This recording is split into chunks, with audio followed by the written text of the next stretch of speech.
شهر رمضان الذي أنزل فيه القرآن هدى للناس وبينات من الهدى والفرقان.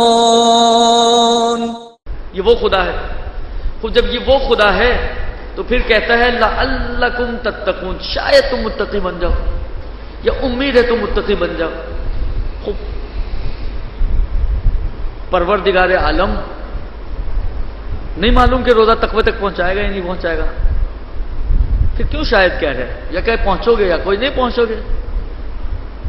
تو ممکن ہے اس کی وجہ یہ ہو کہ یہ جو شاید کہا جا رہا ہے پروردگار عالم اپنے اعتبار سے نہیں کہہ رہا، اس کے لیے تو سب کلیئر ہے، لیکن یہ میرے اور آپ کے اعتبار سے کہہ رہا ہے. کیوں؟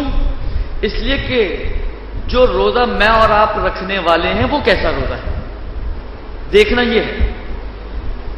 وہ اگر ایسا روزہ ہے کہ جو ائمہ نے ہمیں بیان کیا کہ ایسا روزہ رکھو گے تو اثرات ہوں گے اور فائدہ ملے گا، تو وہ روزہ آپ کو تقوی تک پہنچائے گا. وہ روزہ اگر ایسا ہے کہ صرف میں نارملی سمجھنے کے لیے بہت آسان اور واضح مثال ہوتی ہے، اس لیے میں تقریباً یہی مثال دیتا ہوں اس مطلب کو سمجھانے کے لیے. دیکھیں مثلا جو افراد یہاں پر موجود ہیں، اللہ فرض کریں کوئی گھر سے آئے اور اب سسٹم تو نہیں ہے لیکن فرض کریں کوئی اٹینڈنس سسٹم ہو، اگر آپ اندر انٹر ہوتے وقت آپ نے وہاں پر اپنی اٹینڈنس لگا دی، اندر داخل ہوئے، پلر والا کونا پکڑا، ٹیک لگائی اور سو گئے، تو کیا ہوگا؟ کچھ بھی نہیں ہوگا. ہونا کیا ہے؟ نیند پوری ہو جائے گی. ہوگا یہ کہ اٹینڈنس تو آپ کی لگ گئی، لیکن اس سیمینار کا، اس درس کا، اس کلاس کا، جو بھی اس کو اب آپ نام دیں، اس کا جو ہدف اور مقصد تھا وہ آپ کو نہیں ملا. اس کا مقصد یہ تھا کہ آپ کو ایک معلومات ملے، ایک علم حاصل ہو، 4 مسئلے آپ سیکھ لیں، تاکہ جب روزہ آپ رکھیں تو ویژن کے ساتھ رکھیں، آپ کو پتا ہو کہ میں صحیح روزہ رکھ رہا ہوں یا باطل روزہ رکھ رہا ہوں. وہ مقصد آپ کو حاصل نہیں ہوگا، لیکن اٹینڈنس تو وہاں لگ چکی ہے. فرض کریں انہوں نے اناؤنس کیا ہو کہ جی جو 30 دن جس کی اٹینڈنس پوری ہوگی ہم اس کو ایک انعام دیں گے. ایک شخص کی روٹین یہی ہو وہ اٹینڈنس لگائے، آئے اور کونے میں ٹیک لگا کے سو جائے، بالآخر فل اٹینڈنس کا انعام ملے گا یا نہیں ملے گا اس کو؟ وہ تو انہوں نے رجسٹر دیکھ کے اناؤنس کر دینا ہے جناب عامر صاحب کی فل اٹینڈنس ہے، وہ آ کے اپنا انعام لے لیں، تو فل اٹینڈنس کا انعام تو مل گیا. لیکن عامر صاحب جو اس کلاس میں آ کے سوئے رہے ہیں، کیا پایا انہوں نے؟ مقصد تو کچھ نہیں ملا نا. جو تھیم تھی اس کلاس کی اس سے تو بے بہرا رہے وہ. یہی حال ہے ہماری عبادتوں کا، کلن تمام عبادتوں کا، اور انہی میں سے ایک روزہ بھی ہے کہ یہ روزہ جو فقہی روزہ ہوتا ہے، یہ واجبات، یہ محرمات، یہ باطل کرنے والی چیزیں، یہ ٹائم یہاں سے سٹارٹ یہاں پر اینڈ، ان چیزوں کا خیال رکھنا ہے، تو یہ آپ کی وہ پی تو لگا دی اس نے. اس روزے نے آپ کی اس اٹینڈنس شیٹ پر کہ جہاں پر یہ چیک کیا جا رہا تھا کہ آپ روزہ رکھنے والوں میں سے ہو یا روزہ چھوڑنے والوں میں سے ہو، آپ کو ایک پی تو لگوا دی، پی لگ گئی. لیکن اگر آپ نے اس روزے کو رکھنے کے بعد ویسا روزہ نہ رکھا جیسا ائمہ نے ہمیں بیان کیا ہے، جو ابھی عرض کرتا ہوں کیسا ہے، تو نتیجہ کیا ہوگا؟ پی تو لگ جائے گی، یعنی آپ گنہگار نہیں ہیں، آپ فاسق آدمی نہیں ہیں، آپ کی گواہی قابل قبول ہے اگر باقی جگہ پہ کوئی کمی نہیں ہے تو یہ سارے آپ کو بینیفٹس ملیں گے. لیکن جو اثر روزے کا تھا جس کو خود قرآن نے کہا لعلکم تتقون، وہ تقویٰ نہیں ملے گا آپ کو. یعنی خدا نے روزہ فرض ہی اس لیے کیا ہے تاکہ آپ متقی بنیں. خدا نے روزہ اس لیے فرض نہیں کیا صرف آپ اٹینڈنس کے اوپر اکتفا کریں. آپ کو آگے بڑھنا ہے، تقویٰ حاصل کرنا ہے. اور تقویٰ اگر وہ روزہ جو چھٹے امام جعفر صادق علیہ السلام نے بیان فرمایا ہے، وہ روزہ اگر ہم رکھ لیں تو میں سمجھتا ہوں کہ کوئی الگ سے پاپڑ بیلنے کی ضرورت نہیں ہے، اسی روزے میں تقویٰ مل جائے گا آپ کو. وہ روزہ کیا ہے؟ خلاصہ کر کے آپ کی خدمت میں اس حدیث کو پیش کر رہا ہوں اردو ترجمے کے ساتھ. اور خلاصے کی وجہ سے جو روایت کے جملے ہیں، روایت میں تو یہ ہے کہ اگر تم روزہ رکھو تو تمہاری آنکھ کا بھی روزہ ہو، تمہاری زبان کا بھی روزہ ہو، تمہارے کان کا بھی روزہ ہو، تمہارے پیٹ کا بھی روزہ ہو، تمہاری شرمگاہ کا بھی روزہ ہو. اور نارملی میں کہتا ہوں کہ گویا امام یہ کہنا چاہ رہے ہیں کہ تمہارے تمام اعضاء و جوارح کا روزہ ہونا چاہیے. تمام اعضاء و جوارے کا روزہ، بس پیٹ کا روزہ تو یہ ہے کہ جی آپ بھوکے اور پیاسے رہیں تو روزہ رکھ لیا. تو آنکھ کا روزہ کیا ہے؟ آنکھ کو تو ہم نہ کچھ کھلاتے ہیں نہ پلاتے ہیں. کان کا روزہ کیا ہے؟ کان کو تو نہ کچھ کھلاتے ہیں نہ پلاتے ہیں. تو ممکن ہے امام علیہ السلام جواب دیں کہ دیکھو روزہ نام ہے اپنے آپ کو روکنے کا. روکنا، روزہ یعنی فقہی تعریف جو روزے کی جاتی ہے، روزہ یعنی امساک. امساک یعنی روکنا، اپنے آپ کو روکنا. آنکھ کا روزہ یہ ہے کہ آپ آنکھ کو روکیں. کان کا روزہ یہ کہ کان کو روکیں. زبان کا روزہ یہ کہ زبان کو روکیں. ہاتھوں کا روزہ یہ کہ ہاتھوں کو روکیں. پیٹ کا روزہ یہ کہ پیٹ کو روکیں. شرم کا روزہ یہ کہ شرمگاہ کو روکیں.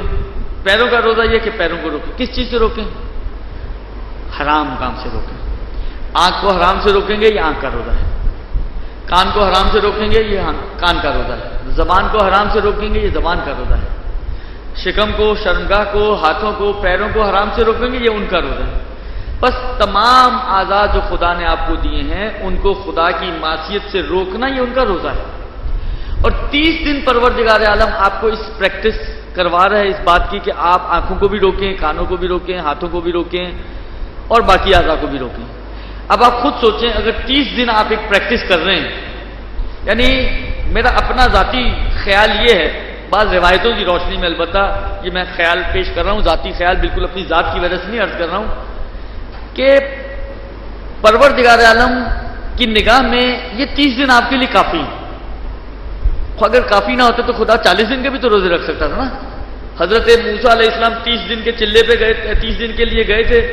خدا نے کہا اس کو 40 کر کے پورا چلہ کر دو. کیوں؟ اس لیے کہ خدا سمجھ رہا تھا کہ 10-30 دن میں وہ بات نہیں بنی جو 40 دن میں بننے والی ہے. خوب یہی کام خدا ہماری نسبت بھی کر سکتا تھا کہ دیکھو 30 دن میں وہ کام نہیں بنے گا، لہذا 40 دن روزے رکھو تم. لیکن خدا نے یہ کام نہیں کیا. واجب 30 ہی دن کے قرار دیے، لازمی 30 دن آپ کو رکھنے.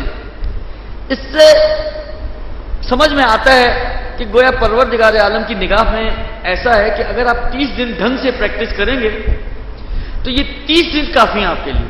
یعنی آپ ایک ٹریک پر آ جائیں گے، اور جب ٹریک پر آ گئے تو پھر آپ کے لیے آسانی آ گئی. یعنی 30 دن جب آپ پریکٹس کر رہے ہیں کہ آنکھ کو حرام سے بچانا ہے آپ نے، تو 31ویں دن ایسا نہیں کہ ایک دم 30 دن کی پریکٹس ساری ختم اور 31ویں دن سارا آپ حرام شروع کر دیں گے. قطعاً ایسا نہیں ہوگا. یعنی بلکہ آپ اگر جانا بھی چاہیں گے تو آپ کی 30 دن کی پریکٹس ہے، یہ آپ کی بریکس کا کام کرے گی اور آپ کو روک کے رکھے گی، اور آپ کو اس بات کی اجازت نہیں دے گی کہ آپ گناہ کی طرف جائیں. یہی بات زبان میں، یہی بات کانوں میں، یہی بات ہاتھوں میں، یہی بات پیٹ میں، یہی بات دل میں، یہی بات شرمگاہ میں، یہی بات پیروں میں.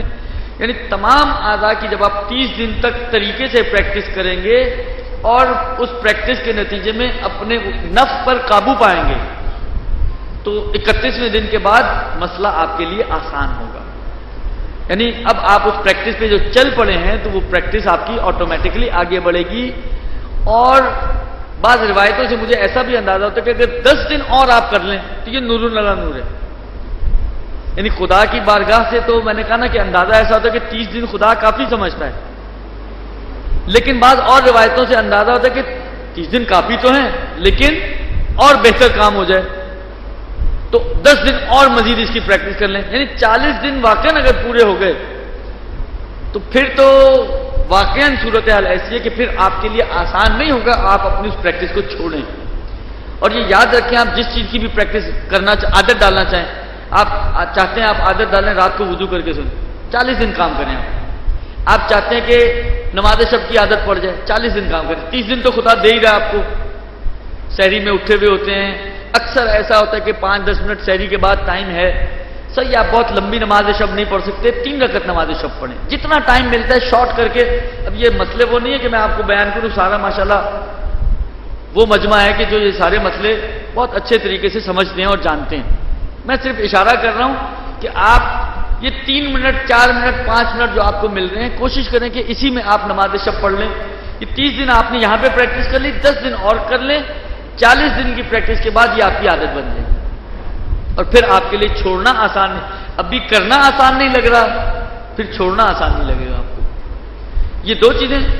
اور تیسری چیز اور آخری چیز جو تمہیداً میں آپ کی خدمت میں عرض کرنا چاہتا ہوں، دیکھیں علماء اخلاق شاید ایک لفظ آپ لوگوں نے سنا ہو، سیر و سلوک.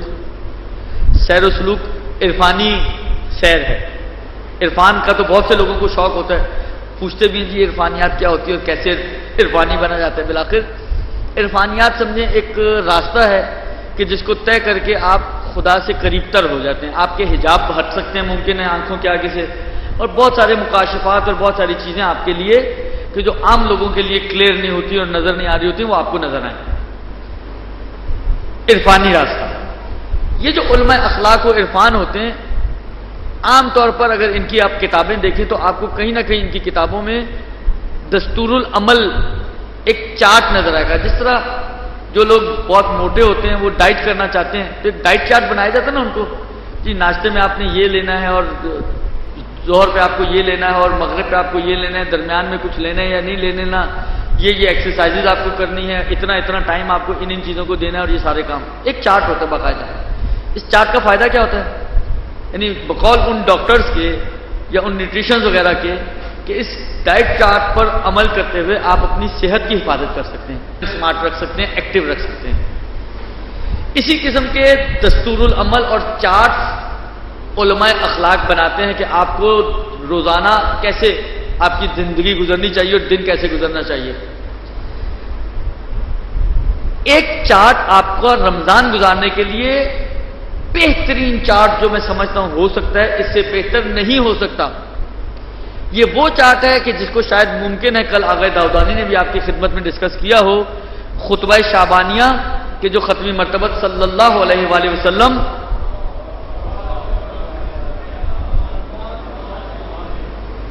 انہوں نے شعبان کے آخر میں، آخری جمعے میں، رمضان کے استقبال میں وہ خطبہ بیان فرمایا. میں جہاں تک بھی میری آواز مستقیم یا غیر مستقیم انداز سے جا رہی ہے، میں گزارش کروں گا آپ لوگوں سے آپ پڑھیں اس خطبے کو ایک دفعہ رمضان شروع ہونے سے پہلے.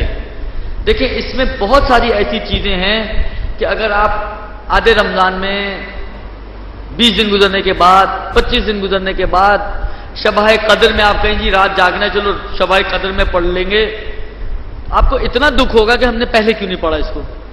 اس لیے کہ بہت ساری چیزیں ایسی ہیں کہ جو آپ اپنی روٹین میں لا سکتے ہیں اور روٹین میں لانے کے ذریعے سے آپ اس اتنے سارے اجر و ثواب کو کہ جو اس رمضان میں پروردگار عالم بانٹ رہا ہے، آپ اپنے آپ کو محروم نہ ہونے دیں.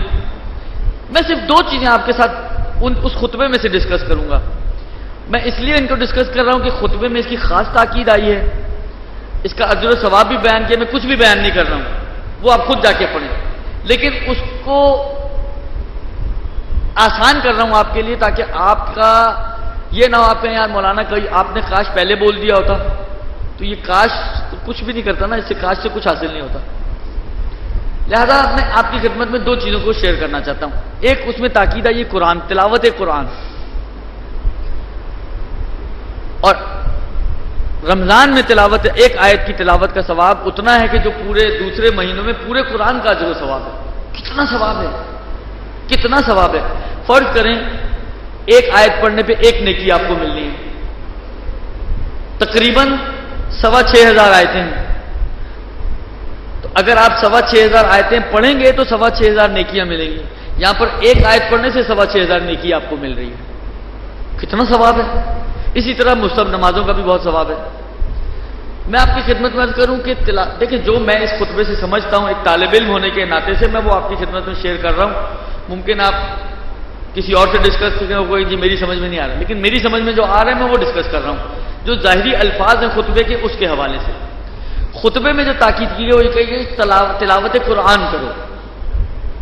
تلاوت قرآن اس میں کہیں یہ شرط نہیں آئی کہ جب قرآن جب بھی لے کر بیٹھے تو نیا سورہ ہونا چاہیے، جب بھی لے کے بیٹھو تو نیا پارا ہونا چاہیے، ایک سورے کو تکرار نہیں کر سکتے، تکرار کرو گے تو پوائنٹس کم ہو جائیں گے. ایسا کچھ نہیں آیا. یہ قرآن یعنی خطبہ کہہ رہے کہ تلاوت قرآن کرو.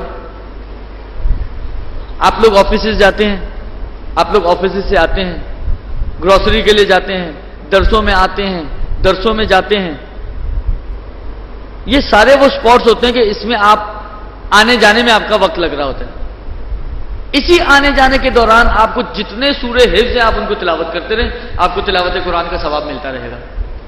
اور بعین ہی وہ دیکھیں، آپ کو فرض کریں اب مثال، ممکن ہے کوئی کہے مجھے تو صرف 2 ہی سورے آتے ہیں جو میں نماز میں پڑھتا ہوں، الحمد اور قل واللہ، یہ بھی ہو سکتا ہے، کوئی مسئلہ نہیں ہے۔ آپ الحمد سے شروع کریں، الحمد پڑھیں، قل واللہ پڑھیں، دوبارہ سے الحمد پڑھیں، دوبارہ سے قل واللہ پڑھیں، دوبارہ سے، مگر کیا تلاوت قرآن نہیں ہے؟ تلاوت قرآن ہے۔ اگر تلاوت قرآن ہے تو ہر آیت پہ وہی اجر و ثواب آپ کو ملے گا کہ جو اس شخص کو مل رہا ہے کہ جو ہر روز نئی آیت پڑھ رہا ہے، ہر روز آگے بڑھ رہا ہے۔ آپ وہیں کھڑے ہوئے ہیں، وہ آگے بڑھ رہا ہے۔ جس طرح ایک جو ہے وہ گراؤنڈ میں واک کر رہا ہوتا ہے تو وہ آگے بڑھ رہا ہوتا ہے، ایک اپنی سائیکل پہ کھڑا واک کر رہا ہوتا ہے تو وہی کھڑا پاؤں چلا رہا ہوتا ہے۔ سمجھے، یہ 2 طرح کے لوگ ہیں، لیکن فائدہ تو دونوں کو مل رہا ہے نا۔ جو سائیکل پہ کھڑا پاؤں چلا رہا ہے اس کو بھی فائدہ مل رہا ہے، اور جو گراؤنڈ میں واکنگ کر رہا ہے اس کو بھی فائدہ مل رہا ہے۔ دونوں کو واکنگ کا فائدہ اور اس کے پاؤں ہلنے کا جو فائدہ ہے، جو اس کے پیٹ کی چربی ہے وہ اس کی دونوں کی پگھل رہی ہے۔ تو یہی حال یہاں پہ بھی ہے، ایک قرآن ریپیٹ کر کے پڑھ رہا ہے سب نے، وہ سائیکل پہ کھڑا ہوا ہے، اور ایک قرآن آگے بڑھ کے پڑھ رہا ہے، مثلا جو اس کو پورا قرآن پڑھنا آتا ہے تو وہ آگے بڑھتا جا رہا ہے، تو گویا وہ گراؤنڈ میں پڑھ رہا ہے۔ تو ثواب دونوں کو ملے گا، بینیفٹس دونوں کو ملیں گے، اور ایک جیسے بینیفٹس دونوں کو ملیں گے، یہ ایک چیز۔ اسی طریقے سے نماز کی بھی تاکید ہے، اور مستحب نماز آپ چلتے پھرتے پڑھ سکتی ہیں، شرط یہ کہ صرف وضو ہونا چاہیے آپ کا، قبلہ آپ کا معاف ہو جائے گا، چلتے پھرتے جو بدن آپ کا جتنا ہل رہا ہے وہ معاف ہو جائے گا۔ باقی آپ باتیں نہیں کر سکتے، اس کا خیال رکھنا ہوگا آپ کو، لیکن آپ یہی فرض کریں اگر کوئی وضو کر کے نکلا ہے تو وہ نمازیں پڑھ سکتے ہیں اسی ٹائم میں۔ رات کو نمازیں شب نہیں پڑھ سکے، چلتے آفس جاتے ہوئے قضا کر لیں، آپ گاڑی میں بیٹھیں، فرض کریں 20 منٹ کی ڈرائیو ہے آپ کی، خوب گاڑی میں بیٹھیں، نیت کریں، اور ساتھ ڈرائیو بھی ہو رہی ہے، آفس بھی ہو گئے، نماز شب قضا بھی ہو گئی، مستحب نماز پڑھنے کا بھی ثواب مل گیا، نماز شب قضا بھی ہو گئی، اور آپ کا روزے میں عبادت بھی ساتھ ساتھ چلتی جا رہی ہے۔ یہ 2 چیزیں ایسی ہیں کہ جو آپ چلتے پھرتے کر سکتے ہیں، لہذا اس کے علاوہ بڑوں کا خیال رکھنا، یتیموں کا خیال رکھنا، ایک دوسرے کا خیال رکھنا، روزہ افطار کروانا، دعاؤں کے حوالے سے، یعنی حقوق اللہ اور حقوق العباد دونوں کو کور کیے پیغمبر نے اس خطبے میں۔ اور میں آپ کی خدمت میں عرض کروں، میرا ذاتی نظریہ یہ ہے کہ آپ سب کچھ چھوڑ دیں، آغا عامر نے کیا کہا، آغا نادر نے کیا کہا، آغا داؤدانی نے کیا کہا، آغا روحانی نے کیا کہا، آپ یہ دیکھیں آغا رسول خدا نے کیا کہا اور اس پر عمل کریں بس۔ یعنی ممکن ہے آغا، یہ جو آغیون ہیں بہرحال بزرگان ہیں، وہ اپنی جیب سے تو کچھ نہیں کہہ رہے ہوں گے، مختلف روایتوں کے اعتبار سے کہہ رہے ہوتے ہیں، لیکن مسئلہ یہ ہوتا ہے کہ اتنا کچھ ہو جاتا ہے پھر انسان کنفیوز ہو جاتا ہے، میں کروں تو کیا کروں، یہ کروں وہ کروں وہ کروں، یہ پڑھوں وہ پڑھوں، مفاتی کھول کے بیٹھے ہیں آپ تو 15 دعائیں ہیں، آپ کے پاس اتنا ٹائم نہیں، آپ کہتے ہیں 15 کی 15 بند کی چھوڑ دی، کیوں 15 پڑھنے کا ٹائم ہی نہیں ہے، کس نے کہا 15 پڑھو، آپ کوئی ایک پڑھ لو، آپ کوئی ایک پڑھ لو، آپ پوری تو بند نہ کرو۔ اگر 15 کا ٹائم نہیں ہے، امیر المومنین علی بن ابی طالب علیہ الصلوۃ والسلام ارشاد فرماتے ہیں ما لا یدرک کلہ لا یترک کلہ، اگر پورا نہیں کر سکتے تو پورا چھوڑ بھی نہ دو، جتنا کر سکتے اتنا کرو۔ لہذا میں سمجھتا ہوں کہ بہترین دستور العمل ہے، اس کے مطابق آپ عمل کریں۔ آپ کا رمضان یعنی واقعاً آپ کو لگے گا آپ نے رمضان گزارا ہے، آپ کو لگے گا آپ نے ایک اس مہینے کو پایا ہے کہ جو واقعاً رحمتوں اور برکتوں اور مغفرتوں کا مہینہ ہے، یہ واقعاً آپ کو فیل ہوگا، یعنی واقعاً میں بتا رہا ہوں آپ اس دستور العمل، لیکن عمل کریں اس کے اوپر طریقے سے، آپ کو فیل ہوگا کہ آپ کو کچھ ملا ہے اس رمضان سے۔ بس یہ 2-3 باتیں مجھے آپ کی خدمت میں اس کے حوالے سے پیش کرنی تھی۔ اب ہم چلتے ہیں اپنے موضوع کی طرف، جو موضوع دیا گیا ہے، اور وہ ہے احکام رمضان۔ دیکھیے، ہر عبادت بلکہ ہر کام، کوئی بھی دنیاوی کام ہو یا دینی کام ہو، کسی بھی کام کرنے کو اس کا بہترین طریقہ یہ ہے کہ پہلے اس کام کی ضروری معلومات کہ جس کے ذریعے وہ کام بن بھی سمجھ بھی سکتا ہے اور بگڑ بھی سکتا ہے، وہ آپ کے پاس ہونی چاہیے۔ فرض کریں میں کبھی میرا کوئی تعلق ہی نہیں رہا، فرض کریں کنسٹرکشن کے کام سے، اور میں کہوں جی میں اپنا گھر خود بنواؤں گا، اپنے حساب سے بنواؤں گا، تو 10 جگہ پہ میں ایسی غلطیاں کروں گا کہ ممکن ہے یہ گھر پورا ہونے سے پہلے ہی نیچے آ جائے۔ اس لیے کہ میں نے جو ٹیکنیکل چیزیں جو خیال رکھنے کی ضرورت ہوتی ہے مجھے تو کچھ پتہ ہی نہیں ان کا، اور میں نے خیال بھی نہیں رکھا، نتیجہ کیا ہوگا؟ اولا تو میرا اپنا خیال ہے کہ یہ گھر بنے گا ہی نہیں، لیکن اگر خدا نہ خواستہ بن بھی گیا تو جلدی نیچے آ جائے گا، اس لیے کہ بہت سی جگہ پہ میں گڑبڑ کر رہا ہوں گا جس کا مجھے احساس ہی نہیں ہوگا، اور بہت سارے فالٹس اس گھر کے اندر ہوں گے کہ جو میرے ہاتھ سے بنا ہوگا۔ یہ ایک نارمل چیز ہے، شاید اس کو اس سے زیادہ وضاحت کی ضرورت نہیں ہے۔ یہی چیز دین میں بھی ہے۔ آپ نماز پڑھنے جائیں، دیکھیں اتفاق سے حج میں تو ہماری یہ پریکٹس ہے، آپ دیکھتے ہیں بلاخر کتنا لوگ اس بات میں اس کی کیئر کرتے ہیں کہ آپ کون سے گروپ کے ساتھ جا رہے ہیں، عالم دین کون سا ہے۔ عالم دین کے اوپر امفسائز اس لیے ہوتا ہے کہ بلاخر حج ایک قیمتی عبادت بھی ہے اور اہم عبادت بھی ہے، جسمانی مشکلات بھی ہیں اس کے اندر اور مالی مشکلات بھی ہیں، تو ہم یہ نہیں چاہتے کہ وہ عبادت ہماری کسی طریقے سے بھی ضائع ہو، لہٰذا بہت زیادہ زور دیا جاتا ہے کس کے ساتھ جا رہے ہو، کس کے ساتھ نہیں جا رہے ہو، ان کو چھوڑ دو، ان کے ساتھ چلے جاؤ، اس کے ساتھ اچھے مولانا ہیں وغیرہ وغیرہ، اور وہ قدم قدم پہ آپ کو گائیڈ بھی کر رہے ہوتے ہیں۔ اور وہاں پر تو حج کے موقع پہ تو میں خود بھی ایک کلاس میں اکثر کہتا ہوں کہ حج ایک واحد ایسا موقع ہوتا ہے پورے سال میں کہ آپ لوگ اتنے مطیع و فرما بردار ہوتے ہو کہ اگر آپ کو یہ کہا جائے نا ایک ٹانگ پہ کھڑا ہونا ہے یہاں پر، تو ایک ٹانگ پہ کھڑے ہو جائیں آپ، یعنی اتنی فرما برداری کا جذبہ قوم میں ہوتا ہے حج کے موقع پر، صرف اور صرف حج کے موقع پر، باقی اور کسی موقع پر ایسی فرما برداری کا جذبہ اس قوم اور ملت میں دیکھا نہیں گیا، کم سے کم ہو سکتا ہے ہو لیکن دیکھا نہیں گیا۔ تو عرض خدمت یہ ہے کہ لیکن قانون یہی ہے، چاہے حج ہو، چاہے نماز ہو، چاہے روزہ ہو، قانون یہی ہے کہ جو بھی عبادت ہو آپ کو عبادت کے بارے میں پہلے معلومات حاصل کریں، کیسے ہونی چاہیے، اور پھر اس عبادت کو انجام دیں۔ اتفاق ایسا ہوا کہ 2 دن ہمیں مل گئے، آج کا اور کل کا، چاند نہ ہونے کی وجہ سے، تو ان 2 دنوں میں کوشش یہ کروں گا کہ ایک آؤٹ لائن آپ کی خدمت میں عرض کر دوں تاکہ آپ جب روزہ رکھیں تو آپ کو یہ احساس ہو اور اندازہ ہو کہ جو روزہ میں رکھ رہا ہوں انشاءاللہ العزیز پروردگار عالم کے فضل سے ایک صحیح روزہ میں رکھ رہا ہوں۔ میں حج پہ بھی یہ جملہ کہتا ہوں، یہاں پہ بھی یہ جملہ عرض کر دوں، ہمارا جو کام ہے، ہم مولویوں کا، ہم علماء حضرات کا، وہ فقط اس حد تک ہے کہ آپ کو ایک ایسا روزہ رکھوا دیں جو صحیح ہو فقہاً و شرعاً۔ اما یہ روزہ قبول ہے یا قبول نہیں ہے، پوری کی پوری یہ اتھارٹی آپ کے اپنے ہاتھ میں، قبولیت میرا کام نہیں ہے، نہ میں کسی کو گارنٹی دیتا ہوں کہ تم یہ روزہ رکھو تو قبول ہے، قبولیت پیور آپ کا اور آپ کے خدا کا کام ہے، حج ہو، نماز ہو، روزہ ہو۔ ہاں علامتیں ضرور آئی ہیں روایتوں میں کہ عبادت قبول ہے یا قبول نہیں ہے، تم یہ دیکھ لو کہ اس عبادت کے بعد تمہارے اندر کتنی چینج آئی ہے، اگر یہ روزہ لعلکم تتقون تک لے گیا سمجھو چینج آئی، اس کا مطلب ہے روزہ قبول ہو گیا تمہارا۔ الصلاۃ تنہی عن الفحشاء والمنکر، نماز نے اگر تمہیں برائیوں سے روک دیا سمجھو تمہاری نماز قبول ہو گئی، لیکن نماز کے ساتھ وہی ہیرا پھیریاں، وہی فراڈ، وہی جھوٹ، وہی دھوکہ، وہی گالم گلوچ، تو اس کا مطلب ہے کہ وہ نماز وہی پی تو لگا دیا مگر سویا رہا میں، اس نماز نے مجھے کچھ نہیں دیا۔ روزے کے بعد بھی یہی صورتحال ہو، روزہ رکھ کے گالم گلوچ، ایک جھگڑا۔ دیکھیں روزے میں سب سے زیادہ جس چیز کی ضرورت ہے وہ آپ کے پیشنس کی ضرورت ہے۔ ہمارا سب سے برا حال یہاں پر ہوتا ہے، اگر آپ کا روزہ ہے تو سامنے والے کا بھی روزہ ہے، ہم سمجھتے ہیں ہم نے روزہ رکھ کے بہت بڑا احسان کیا ہے، بہت بڑا تیر مارا ہے، لہٰذا اگر میرا روزہ ہے تو اب میرے سامنے کوئی بولے نہیں، نہ بیوی بچوں کو بولنے کی اجازت ہے، نہ ماں باپ کو بولنے کی اجازت ہے، نہ بہن بھائیوں کو کسی کو بھی بولنے کی اجازت نہیں ہے۔ کیوں بھائی؟ میں روزے سے ہوں، آپ روزے سے ہو تو سامنے والا بھی تو روزے سے بھائی، تو پھر آپ کیوں سامنے والے کے کاموں میں انٹرفیئر کرتے ہو؟ آپ بھی نہ بولو پھر ان کو۔ ہماری مشکل یہ ہے کہ ہم ہر سے فوکس کرتے ہیں ہم اپنی ذات کو، اب یہ بات سے بات نکلتی رہے گی تو بہت لمبی ہو جائے گی، کوشش کریں کہ روزے میں اپنی ذات کو فوکس نہ کریں، دوسروں کو فوکس کریں، اپنی ذات کو فوکس کریں صبر کرنے میں اور باقی چیزوں میں دوسروں کو فوکس کریں۔ تو عرض خدمت یہ ہے کہ روزے کی باؤنڈری آپ کو معلوم ہونی چاہیے، قبولیت آپ کا کام، آپ کا اور آپ کے خدا کا کام ہے، کتنا خلوص، نیت کیسی، میں آپ کی نیت کروا نہیں سکتا، نیت آپ نے خود کرنی ہے۔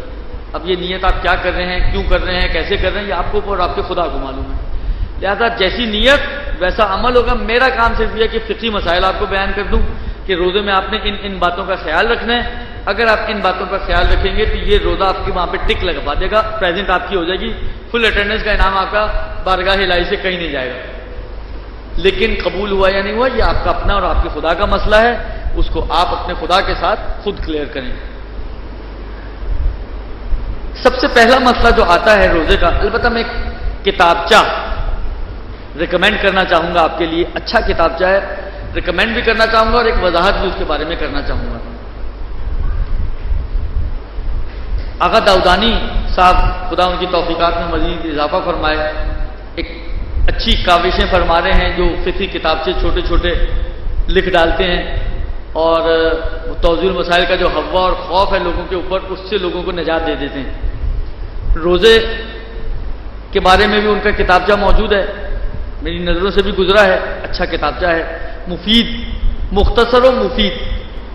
تقریباً جو ہمیں پیش آنے والی چیزیں ہیں اس کو انہوں نے کور کرنے کی کوشش کی ہے، اور ایک اچھی کوشش اور کاوش ہے. اور ماشاءاللہ بہت آپ کو ان کا انداز بھی معلوم ہے، سلیس انداز ہے، صاف زبان ہے. خدا ان کی انشاءاللہ ان زحمتوں کو قبول فرمائے. وہ آپ اپنے پاس رکھیں اور مطالعہ کریں ضرور. ایک میں نے کہا نا مختصر سا ہے، کوئی بہت لمبا چوڑا نہیں، اس کو پڑھیں، مطالعہ کریں. ان کی ساری کتابیں مفید ہیں. وضاحت میں صرف یہ کرنا چاہوں گا کہ بعض جگہ پہ ممکن ہے آپ کو ایک جھٹکا لگے مسئلہ پڑھ کے کہ یار یہ مسئلہ غلط دیا ہوا ہے، اور میں اشارہ بھی کر دوں اس مسئلے کی طرف جو بہت زیادہ ہائی لائٹ ہوتا ہے انسان کا. اور وہ مسئلہ ہے ظاہراً جو مجھے یاد پڑ رہا ہے وہ ہے ایک جگہ پر آغا داؤدانی نے ڈرپ کا مسئلہ لکھا ہے. آیا ڈرپ لگوائی جا سکتی ہے روزے کی حالت میں یا نہیں؟ تو انہوں نے وہاں پر منع کیا کہ نہ لگوائیں، جبکہ آغا خوئی اور آغا سیستانی دونوں ہی اجازت دیتے ہیں. اگر آپ آغا خوئی کی تقلید میں، اور مسئلہ میں نے کہا نا آپ لوگوں کے لیے تو یہ مسائل اتنے مبہم نہیں ہیں، تو ممکن ہے پہلی نگاہ میں پڑھتے ہی آپ کو ایک دم کلک کرے کہ یار یہ مسئلہ تو غلط دیا ہوا ہے، آغا خوئی تو جائز مانتے ہیں، اور انہوں نے 4 مراجع کے مطابق اس کو کمپائل کیا ہے، تو آغا خوئی بھی اس میں شامل ہے، تو یہ کیسے مسئلہ آ گیا اس میں؟ اور اتفاق سے اس کی شروع میں آغا جو مجھے اب یاد پڑتا ہے علی رضا صالحی صاحب کی تصدیق نامہ ہے اس کے اوپر، وہ بھی ماشاءاللہ بہت علمی شخصیت ہیں، اور یعنی نور علی نور ہے. اور پھر یہ غلطی نہیں ہے اصل میں، اور اس کی وجہ یہ ہے کہ انہوں نے ابتدا میں یہ بات لکھی ہے کہ میں اس کتابچے کو احتیاط کی بنا پر کمپائل کر رہا ہوں. یہ کتابچہ احتیاط کے مطابق ہے، اور کیونکہ بعض فقہا اس ڈرپ سے بھی روزے کو باطل سمجھتے ہیں، تو احتیاطی پہلو کیا بنے گا؟ احتیاطی پہلو یہ بنے گا کہ آپ ڈرپ سے روزے کی حالت میں پرہیز کریں، اور اگر ڈرپ لگائیں گے تو روزہ باطل ہو جائے گا. تو اس وجہ سے وہاں پر یہ مسئلہ آیا ہے. مسئلہ غلط نہیں ہے، مسئلہ احتیاط کے مطابق انہوں نے لکھنے کی کوشش کی ہے، جس کی وجہ سے بہت سارے لوگ، میں نے یہ سنا ہے اس لیے یہ وضاحت کر رہا ہوں، بہت سارے لوگ یہ سمجھتے ہیں کہ جی آغا نے یہاں پہ مسئلہ غلط لکھ دیا ہے. وہ احتیاط کی وجہ سے انہوں نے وہ مسئلہ لکھا ہے، ورنہ مسئلہ آغا خوئی کا اور آغا سیستانی کا اس مسئلے سے جو لکھا ہوا ہے تھوڑا سا مختلف ہے. اور کیونکہ انہوں نے شروع میں وضاحت کی ہے اس لیے ہر جگہ پر انہوں نے خاص اس کو پرٹیکولرلی جو پوائنٹ آؤٹ نہیں کیا کہ یہ مسئلہ جو ہے اختلافی ہے اور ہم نے احتیاط کے مطابق لکھا ہے. وہ ایک فارمولہ انہوں نے شروع میں دے دیا کہ جی میں اس کتابچے کو، پورے کتابچے کو پوری کوشش کر رہا ہوں کہ جہاں جہاں پاسبل ہو احتیاط کے مطابق مرتب کروں، لہذا پھر ہر جگہ پر انہوں نے اس کو پوائنٹ آؤٹ نہیں کیا ہے. تو یہ ایک اچھا مفید کتابچہ ہے، اس کا آپ ضرور مطالعہ کر لیجیے گا. ممکن ہے جو باتیں یہاں رہ جائیں وہ وہاں پر آپ کو مل جائیں گی. سب سے پہلا مسئلہ آتا ہے نیت کا، بلکہ میں نیت سے پہلے، کیونکہ آج وقت وغیرہ کتنا ہے تقریر کا مجھے نہیں یاد کہ کس وقت تک تقریر ہے، اس سوال جواب کا سیشن کتنے بجے ہے؟ 11:15 تک ہے تقریر، یعنی اس کا مطلب 5 منٹ بچے ہیں. خوب سے 5 منٹ میں ایک مسئلہ آج کا جو پیش آنے والا اور زندہ مسئلہ ہے وہ عرض کر دوں کہ کل روزہ رکھنا یا نہیں رکھنا. کیونکہ ابھی آنے سے پہلے بھی ایک کال آئی، ایک آدھ اور نے بھی پوچھا، تو اس سے پہلے کہ اب لوگ زیادہ ساری رات سونے نہ دیں، میں مسئلہ بتا دوں آپ کو کہ آیا کل روزہ رکھنا یا نہیں رکھنا. دیکھیں آپ کو معلوم ہے کہ نظریات مختلف ہیں، چاند کے مسئلے میں نظریات مختلف ہیں.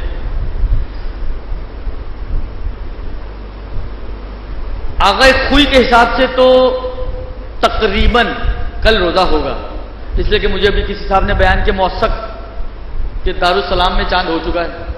اور اکثر ہماری عید دارالسلام کے چاند ہی پر ہوتی ہے، تو یہ انصاف نہیں ہوگا کہ ہم عید تو دارالسلام کے چاند سے رکھیں اور روزے کے لیے کراچی کے چاند کا انتظار کریں۔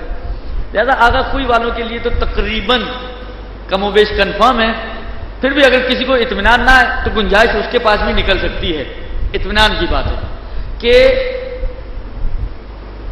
یا میں مسئلہ بیان کروں، میں پرٹیکولرلی پوائنٹ آؤٹ نہ کروں، اگر کسی کو یہ اطمینان حاصل ہو جائے کہ دنیا میں کسی بھی جگہ پر جہاں سے آپ کے ملک کی رات کامن ہے چاند ثابت ہو گیا ہے، واقعاً چاند ہوا ہے، دیکھا گیا ہے چاند، تو آغا خوئی والوں کا تو روزہ کل ہے۔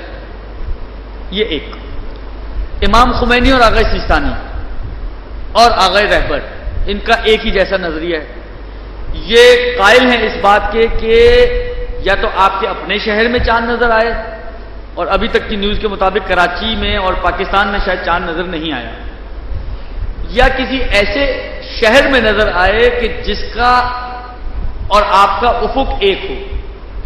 اب افق ایک ہونے کی جو آغا سیستانی نے تعریف بیان کی ہے، وہ یہ فرماتے ہیں کہ دونوں شہر اس سچویشن پر ہوں کہ اگر درمیان میں کوئی رکاوٹ جیسے بادل، جیسے پہاڑ، جیسے بڑے بڑے درخت، اس ٹائپ کی کوئی رکاوٹ اگر نہ ہو تو اگر یہاں پہ چاند نظر آیا ہے تو یہاں پہ بھی یہ چاند نظر آئے گا۔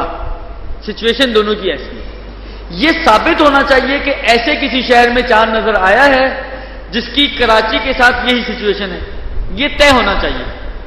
اور اگر کہیں پہ طے نہ ہو سکے، مثلا فرض کریں مجھے پتا چل گیا، مثلا اب بن باب مثال کہہ رہا ہوں، فرض کریں مجھے پتا چل گیا ملتان میں نظر آیا، لیکن یہ ثابت نہیں ہو رہا کہ ملتان اور کراچی کی سچویشن کیا ہے۔ آیا ایسی ہے کہ اگر رکاوٹ نہ ہو تو ملتان کا چاند کراچی میں بھی نظر آتا، یا ایسی نہیں ہے؟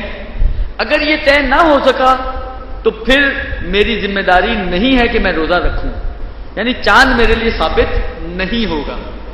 البتہ استقبال رمضان کے لیے مستب روزہ یا قضا روزہ آپ جو رکھنا چاہتے ہیں کہ جس کی تفصیل اب کل آئے گی وہ آپ رکھ سکتے ہیں، لیکن رمضان کے روزے کی نیت سے آپ روزہ نہیں رکھ سکتے اگر آپ کے لیے یہ طے نہیں ہے کہ جس علاقے میں چاند نظر آیا ہے اس کی آپ کے شہر کے ساتھ ایسی سچویشن ہے کہ اگر درمیان میں کوئی رکاوٹ نہ ہو تو چاند آپ کو نظر آئے۔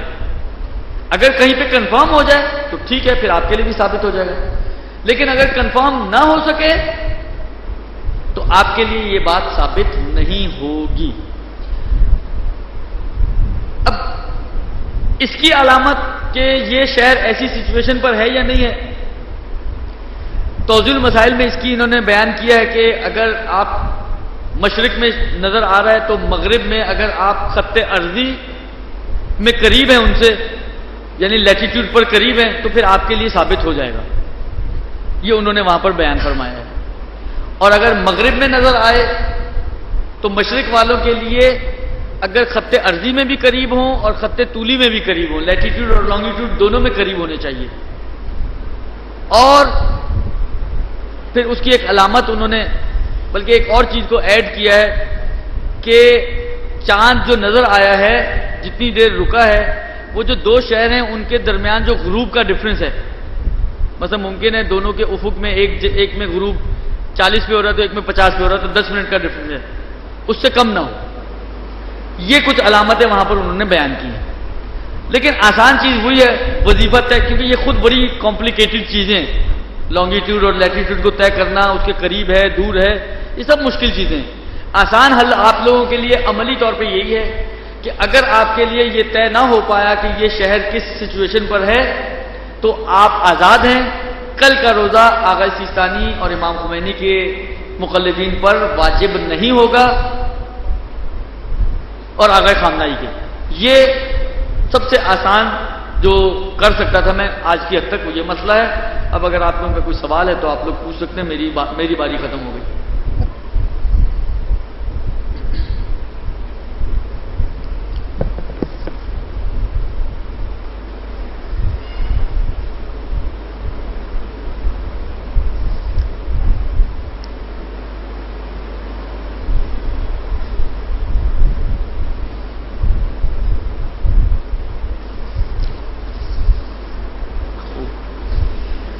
دو سوال آئے ہیں.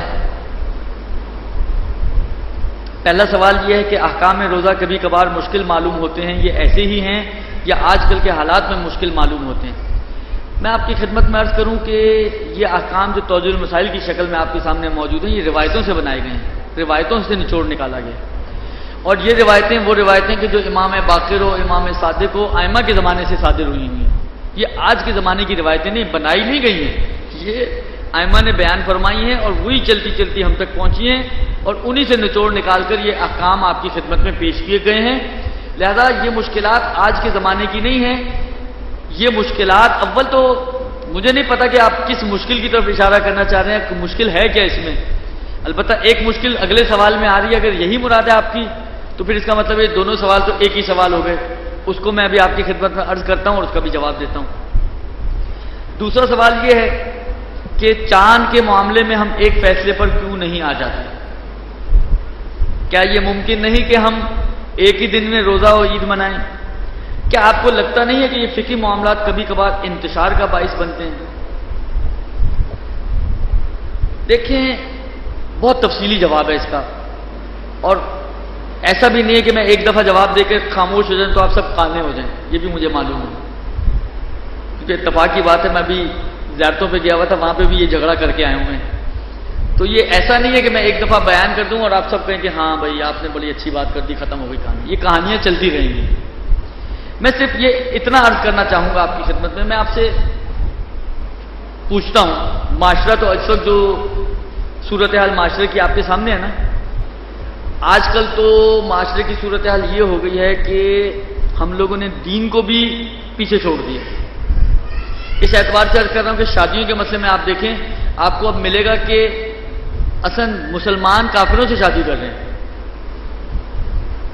کافروں سے شادی کر رہے ہیں مسلمان. یعنی تعجب کی بات نہیں ہے کہ آپ مسلمان مر گئے ہیں جو کافروں کی نوبت آ گئی ہے، لیکن کر رہے ہیں.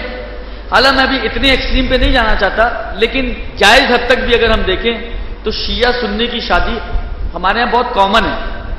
یعنی یہ کوئی ایسا مسئلہ نہیں ہے آپ کہیں کہ بہت ہی شاذ و نادر ریئر مسئلہ ہے، نہیں. میں آپ کو بتاؤں، ہر سال حج پر میرے ساتھ کم سے کم ایک دو فیملیز ایسی ہوتی ہیں کہ جس میں یا میاں شیعہ اور بیوی سنی، یا برعکس بیوی شیعہ اور شوہر سنی. اور اس کے علاوہ بہت سارے فونز آتے ہیں میرے پاس کہ جی یہ شادیاں ہو سکتی ہیں، نہیں ہو سکتی ہیں. تو یہ کامن سی چیز اب ہو گئی. میں یہ سمجھتا ہوں یہ بہت کامن ہو گیا شیعہ سنی کا مسئلہ. کیوں؟ اس لیے کہ میڈیا نے ہمیں اتنی آزادی دے دی ہے کہ ہم نے اپنے ویلیوز تو ختم کر دیے کہ بڑے یہ فیصلہ کریں گے شادی کہاں ہونی ہے. اب تو فیصلہ ہم نے خود کرنا ہے. تو میرا دل تو کسی پہ بھی آ سکتا ہے، لہذا میں کسی سے بھی شادی کر سکتا ہوں. تو اس اعتبار سے یہ مشکلات زیادہ کھڑی ہو گئی. تو اس وقت ایک بہت کامن چیز ہوگی شیعہ سنی کی شادی. میں اپنے جو پرسنل ایکسپیرینسز ہیں میں وہ آپ کی خدمت میں شیئر کر رہا ہوں، جو حج کے میں بتا رہا ہوں آپ کو. یقین مانیں آپ، ہر سال کوئی نہ کوئی ایسا کپل ہوتا ہے میرے ساتھ، ایک دو تین اس طرح.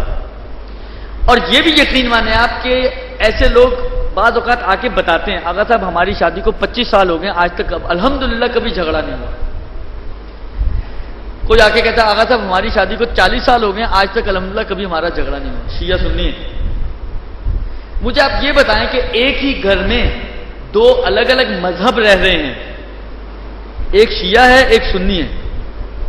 اچھا، فرض ہمارا یہ ہے کہ شیعہ سنی نہیں ہوا اور سنی شیعہ نہیں ہوا، وہ شیعہ شیعہ بن کے رہ رہا ہے، وہ سنی سنی بن کے رہ رہی ہے، یا برعکس. تو اس کا مطلب یہ ہے کہ شیعہ سنی میں کچھ ڈفرینسز تو ہے ہی نا. اب یہی لوگ جب روزہ افطار کرتے ہوں گے، ایک 10 منٹ پہلے افطار کرتی یا کرتا ہوگا، ایک 10 منٹ بعد افطار کرتا ہوگا. ہوتا ہوگا یا نہیں ہوتا ہوگا؟ خوب ایک ہاتھ کھول کے نماز پڑھتا ہوگا، ایک ہاتھ باندھ کے نماز پڑھتا ہوگا، ایک مہر پہ سجدہ کرتا ہوگا، ایک کارپٹ پہ سجدہ کرتا ہوگا. یہ تو وہ موٹے موٹی چیزیں، ایک وضو شیعہ طریقے سے کرتا ہوگا، ایک وضو سنی طریقے سے کرتا ہوگا. یہ وہ موٹی موٹی چیزیں جو میں آپ کی خدمت میں عرض کر رہا ہوں کہ جو ہوتی ہوں گی ہر گھر میں، اس کے باوجود وہ کہہ رہے ہیں کہ 40 سال ہو گئے، 20 سال ہو گئے، 25 سال ہو گئے، ہمارا آج تک کبھی جھگڑا نہیں ہوا. کیوں جھگڑا نہیں ہوا؟ یہ تو ہر روز ہونا چاہیے. جب افطار کا ٹائم ہو، فرض کریں میاں سنی ہے بیوی شیعہ ہے، جب میاں بیٹھے گا افطار کرنے کے لیے آواز دے گا تو تم بھی میرے ساتھ افطار کرو گے کہ میں نہیں کروں، میں تو 10 منٹ بعد کروں گی، تو جھگڑا تو ہر روز ہونا چاہیے. مگر وہ کہہ رہے 40 سال رہتے ہوئے ساتھ ہو گئے مگر جھگڑا نہیں ہوا. نماز کا وقت 10 منٹ پہلے 10 منٹ بعد، تو روز جھگڑا ہونا چاہیے. تم نے 10 منٹ پہلے نماز پڑھ لی، وقت سے پہلے کیوں نماز پڑھ رہی ہو؟ تم وقت ہونے کے بعد نماز پڑھو. وہ کہے گی تم نے نماز مکرو کر کے پڑھ لی، تم کیوں مکرو کر رہے ہو اپنی نماز، وقت پہ کیوں نہیں نماز پڑھتے ہو؟ تو روز جھگڑا ہونا چاہیے. مگر وہ کہتے ہیں جی 20 سال ہو گئے، 25 سال ہو گئے، 30 سال ہو گئے، 40 سال ہو گئے مگر جھگڑا نہیں ہوا. کیوں نہیں ہوا جھگڑا؟ صرف وجہ ایک ہے جو میں سمجھتا ہوں، اور وہ یہ کہ دونوں اپنے اپنے وظیفے پہ عمل کر رہے ہیں. دونوں اپنے اپنے وظیفے پہ عمل کر رہے ہیں. میں اس کے وظیفے میں ٹانگ نہیں مار رہا، وہ میرے وظیفے میں ٹانگ نہیں مار رہی. جب دونوں ایک دوسرے کے وظائف میں انٹرفیئر نہیں کریں گے، میں اس کے وظیفے کے لیے رکاوٹ نہیں بن رہا، وہ میرے وظیفے کے لیے رکاوٹ نہیں بن رہی، تو نتیجہ کیا نکلے گا؟ دو الگ الگ مذہب بھی ایک گھر میں رہ سکتے ہیں. تو اگر صرف ایک ہی مسئلہ ہمارا زیادہ شد و مت سے اچھلتا ہے، وہ چاند کا مسئلہ ہے، اور وہ بھی اس اینڈ پہ زیادہ نہیں اچھلتا جتنا دوسرے اینڈ پہ اچھلتا ہے. اور سوال میں بھی عید کی بات زیادہ کی ہے انہوں نے، درست. اب مسئلہ یہ ہے کہ دیکھیں، اگر بات وظیفے کی ہے، میں آغا خوئی کی تقلید میں ہوں، میری بیوی فرض کریں امام خمینی کی تقلید میں، ایک میرا وظیفہ ہے، ایک اس کا وظیفہ ہے. میں اپنے وظیفے پہ عمل کروں، وہ اپنے وظیفے پہ عمل کرے، نہ میں اس کو چھیڑوں نہ وہ مجھے چھیڑے، تو کیوں جھگڑا ہوگا؟ مشکل کہاں ہوگی؟ اچھا، یہ سوال یہ آغا داؤدانی کی کتاب میں بھی موجود ہے، انہوں نے بھی اچھے انداز سے اس کو تھوڑا سا حل کرنے کی کوشش کی ہے. اس میں بھی باقی باتیں آپ پڑھیے گا، لیکن میں صرف اتنا عرض کروں گا آپ کی خدمت میں. دیکھیے، میں آغا خوئی والے کیوں دیکھتے ہیں کہ آغا سیستانی اور آغا خمینی والے کیا کر رہے ہیں؟ آغا خمینی اور سیستانی والے کیوں دیکھتے ہیں کہ آغا خوئی والے کیا کر رہے ہیں؟ ہر کوئی اپنے وظیفے کو دیکھے اور اپنے عمل کو دیکھے، کوئی جھگڑا نہیں ہوگا، کوئی مشکل نہیں ہوگی. یہ ایک چیز. دوسری چیز یہ بھی ہو سکتی ہے کہ ہم اگر بہت ہی شوق ہے آپ لوگوں کو کہ جی مل بیٹھیں اور ایک ہو جائیں، لیکن فقہا تو یہ ایک نہیں ہو سکتے. یہ لکھ لیں میری بات، یہ علمی رکاوٹیں ہیں. یہ جو میں کہہ رہا ہوں نہیں ہو سکتے، نعوذ باللہ اس وجہ سے نہیں کہ ان کی ذاتی اغراض ہیں جو جمع نہیں ہونے دیتی ان کو، نہیں، علمی مشکلات ہیں جس کی وجہ سے ایک نہیں ہو سکتے اور ایک فتویٰ نہیں دے سکتے. اب وہ ڈسکس کرنے کا ٹائم نہیں ہے. لیکن میں عرض کروں آپ کی خدمت میں کہ ہم تو ایک ہو سکتے ہیں. فرض کریں جو مسئلہ آتا ہے آغا خوئی اور خمینی اور سیستانی، خمینی سیستانی ایک طرف ہیں، خامنائی یہ تینوں ایک طرف ہیں، ایک نظریہ ان کا، آغا خوئی کا الگ ہے. مسئلہ ان دو کے درمیان آتا ہے. اگر گھر میں کوئی ایسی مشکل ہے، میں آغا خوئی کا ہوں، میرے بچے آغا سیستانی کی تقلید میں، تو میرا اکثر یہ ہوتا ہے کہ جب 30واں روزہ ہوتا ہے میری افطاری ہوتی ہے، میری عید ہوتی ہے. خوب میں عید ایک دن ڈیلے کر کے منا لوں، کون سا آسمان ٹوٹے گا؟ بھائی نماز ہے نا، آپ فرادہ نماز پڑھ سکتے ہیں، گھر میں پڑھ لیں نماز. نماز کا ثواب لینا چاہتے ہیں، نماز کا ثواب آپ کو گھر میں پڑھنے سے بھی مل جائے گا. باقی کپڑے آپ نئے نہیں پہننا آپ ایک ساتھ پہننا چاہتے ہیں، وہ کل پہن لیں. قرآن میں تو نہیں آیا ہوا کہ آپ عید والے دن حتماً نیا لباس پہنے، نہیں پہنیں گے تو گناہ ہوگا. کوئی گناہ تو نہیں ہے نا. یہ ساری چیزیں ایسی ہیں کہ جو کمپرومائز ہو سکتی ہیں. نماز کا ثواب آپ گھر میں پڑھ کے لے سکتے ہیں. باقی شیر خورما کھانے کا مسئلہ ہے، کپڑے بدلنے کا مسئلہ ہے، وہ آپ ایک دن ڈیلے کر دیں. جب بچوں کی عید کا دن ہو، شیر خورما اس دن بنا لیں، کپڑے اس دن چینج کر لیں، عیدی اس دن آپ بانٹ دیں. کیا مسئلہ ہو؟ اگر آپ چاہتے ہیں کہ نہیں وہ آپ پیچھے ہیں تو ایک کام اور بھی ہو سکتا ہے. آپ اپنے گھر والوں کو جن کا کل روزہ ہونا چاہیے تھا ان کو سفر کروا دیں. آپ ایک چکر لگا کر آئیں. یہ 44 کلومیٹر آنا جانا کوئی لمبا چوڑا چکر بھی نہیں. آج کی اس دنیا میں اور اس زندگی میں سب کے پاس ماشاءاللہ گاڑیاں ہیں، اچھی اچھی کمفرٹیبل گاڑیاں ہیں. گاڑی میں بدلا دیں سب کو، ایک چکر لگا کر آئیں. 50 کلومیٹر 40 کلومیٹر جائیں، وہاں جا کے کھجوریں کھائیں اور واپس آ جائیں. اب آپ نے شیر خورما بنانا ہے، آپ نے کپڑے پہ جو کرنا کر لیں. خوب شریعت نے تو آپ کو دیے سہولت. یہ آپ کہہ رہے ہیں کہ جی شریعت انتشار کا سبب بن رہی ہے. شریعت نے کب انتشار پھیلایا؟ یہ تو آپ غربی دنیا والی بات کر رہے ہیں کہ مسلمان از اکول ٹو ٹیررزم. آپ کہیں گے شریعت از اکول ٹو انتشار. تو شریعت تو آپ کو سولوشن دے رہی ہے. آپ اگر انتشارات سے بچنا چاہتے ہیں تو دو راہیں ہیں آپ کی، یا میں آگے چلا جاؤں یا آگے والوں کو پیچھے لے آؤں. دونوں چیزیں ہو سکتی ہیں. آپ انتشار سے بچ جائیں گے، گناہ بھی نہیں ہوگا، سفر کرنے میں کوئی گناہ نہیں ہے، آپ گنہگار بھی نہیں ہیں، صرف ایک چیز آئے گی کہ ایک روزہ آپ کی گردن پر جنہوں نے سفر کر کے چھوڑا ہے ان کو بعد میں قضا کرنی ہو. میکسیمم یہ ہے، اس سے زیادہ اور کچھ نہیں ہے. جو شوق ہے آپ کا وہ پورا ہو جائے گا کہ سب نے ایک ہی دن عید منائی یا ایک ہی دن روزہ رکھا. یہ اس کا جواب ہے. اس سے زیادہ فعلاً وقت میں گنجائش نہیں ہے. خطبہ شعبانیہ آپ کو مفاتح الجنان میں اردو میں مل جائے گا. ہائیلی ریکمینڈڈ، آج یا کل اس کو ضرور آپ پڑھیں تاکہ آپ کو افسوس نہ ہو بعد میں. مستد نماز ڈرائیو کرتے ہوئے کیسے پڑھی جائے گی؟ نیت کر کے تکبیر کہیں گے، الحمد سورہ پڑھیں گے، قبلہ معاف ہے آپ کے لیے. رکوع اور سجدے کے لیے سر سے ہلکا سا اشارہ کریں گے. اتنا اشارہ مت کیجیے گا کہ ٹھوک دیں آگے گاڑی. ہلکا سا اشارہ کریں گے، مثلا ہلکا سا سر جھکائیں گے رکوع کی نیت سے، سبحان رب العظیم و بحمدہ، سمع اللہ لمن حمدہ، سبحان رب الاعلی و بحمدہ، استغفر اللہ ربی واتوب الیہ، سبحان رب الاعلی و بحمدہ. ختم ہو گئی کہانی. مین تو یہی دو چیزیں، باقی تو بیٹھے ہوئے ہیں آپ. خوب جب ختم ہو جائے گا دوسری رکعت ہوگی تو بیٹھے بیٹھے تشہد السلام پڑھنا ہے آپ نے، اللہ اللہ خیر صلی اللہ. تو یہ کوئی مشکل کام نہیں ہے.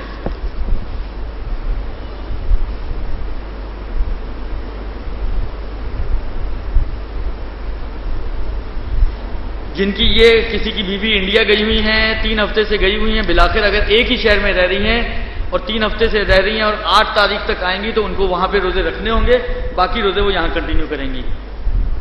اگر دن میں کسی وقت معلوم ہو کہ آج روزہ ہے اور نہ رکھا ہو تو کیا اس کی قضا رکھنی ہوگی؟ اگر دن میں کسی وقت یہ طے ہو جائے کہ آج روزہ ہے، تفصیلات انشاءاللہ کل آئیں گی، ان کی قضا کرنی پڑے گی، اس روزے کی قضا کرنی پڑے گی. اگر ناشتہ واشتہ کرنے کے بعد پتہ چلا ہے، اور اگر ناشتہ وغیرہ کرنے سے پہلے ہی پتہ چلا ہے اور ظہر سے پہلے پتہ چل گئے تو اس روزے کو رکھنا پڑے گا. کہ انشاءاللہ اس مسئلے کی تفصیل کل انشاءاللہ العزیز آپ کی خدمت میں عرض کروں گا زیادہ. صلی اللہ علیہ وآلہ وسلم.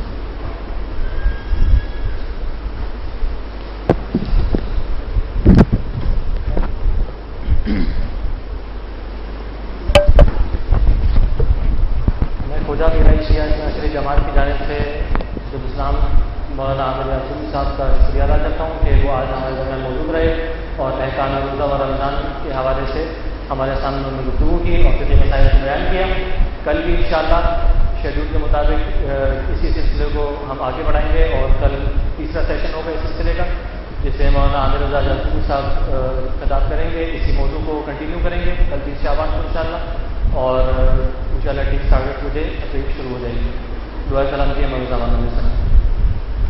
بسم اللہ الرحمن الرحیم. اللہم کل ولیک الحجۃ ابن الحسن صلواتک علیہ وعلی آبائہ فی هذه الساعة وفی کل ساعة ولیا وحافظا وقائدا وناصرا ودلیلا وعینا حتى تسكنه أرضك طوعا وتمتعه فيها طويلا. وہ تمہاری شرمگاہ کا بھی روزہ ہو. اور نارملی میں کہتا ہوں کہ گویا امام یہ کہنا چاہ رہے ہیں کہ تمہارے تمام اعضاء و جوارح کا روزہ ہونا چاہیے. تمام اعضاء و جوارح کا روزہ. بس پیٹ کا روزہ تو یہ ہے کہ جی آپ بھوکے اور پیاسے رہیں تو روزہ رکھ لیا. وہ آنکھ کا روزہ کیا ہے؟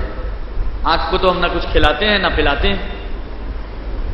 کان کا روزہ کیا ہے؟ کان کو تو نہ کچھ کھلاتے ہیں نہ پلاتے ہیں.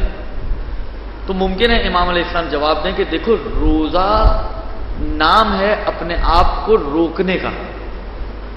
روکنا روزہ یعنی فقہی تعریف جو روزے کی جاتی ہے، روزہ یعنی امساک. امساک یعنی روکنا، اپنے آپ کو روکنا. آنکھ کا روزہ یہ ہے کہ آپ آنکھ کو روکیں. کان کا روزہ یہ کہ کان کو روکیں. زبان کا روزہ یہ کہ زبان کو روکیں. ہاتھوں کا روزہ یہ کہ ہاتھوں کو روکیں. پیٹ کا روزہ یہ کہ پیٹ کو روکیں. شرم کا روزہ یہ کہ شرمگاہ کو روکیں. پیروں کا روزہ یہ کہ پیروں کو روکیں. کس چیز سے روکیں؟ حرام کام سے روکیں. آنکھ کو حرام سے روکیں گے یہ آنکھ کا روزہ ہے.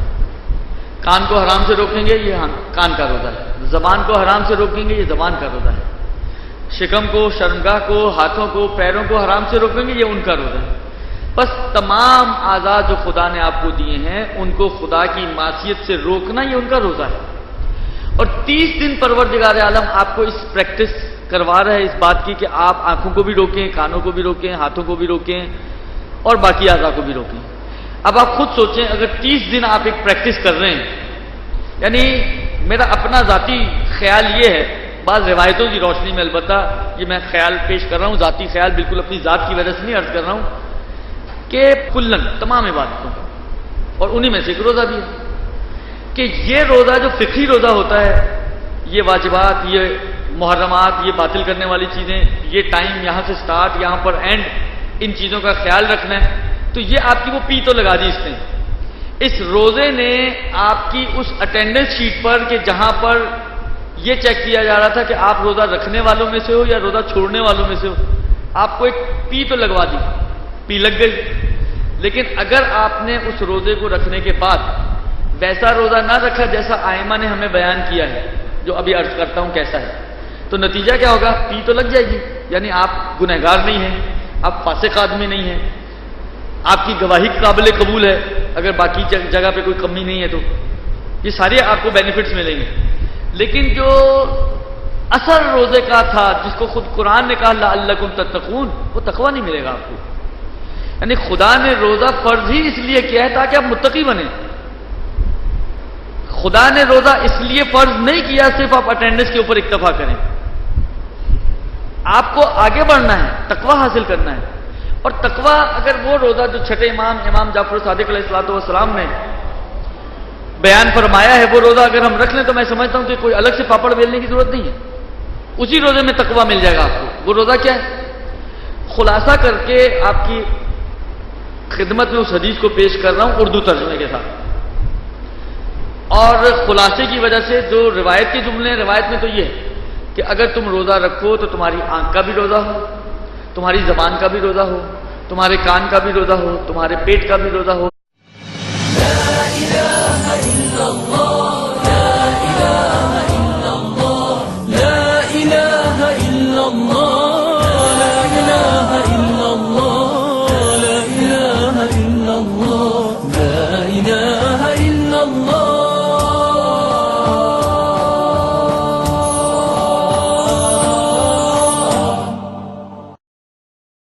شهر رمضان الذي أنزل فيه القرآن هدى للناس وبينات من الهدى والفرقان. یہ وہ خدا ہے. خود جب یہ وہ خدا ہے تو پھر کہتا ہے لعلکم تتقون، شاید تم متقی بن جاؤ، یا امید ہے تم متقی بن جاؤ. خوب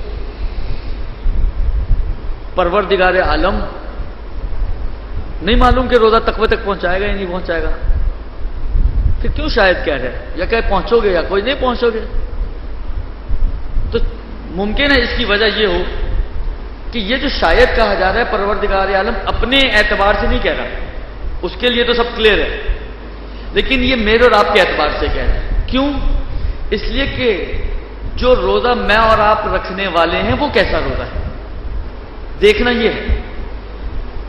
وہ اگر ایسا روزہ ہے کہ جو آئمہ نے ہمیں بیان کیا کہ ایسا روزہ رکھو گے تو اثرات ہوں گے اور فائدہ ملے گا، تو وہ روزہ آپ کو تقوی تک پہنچائے گا.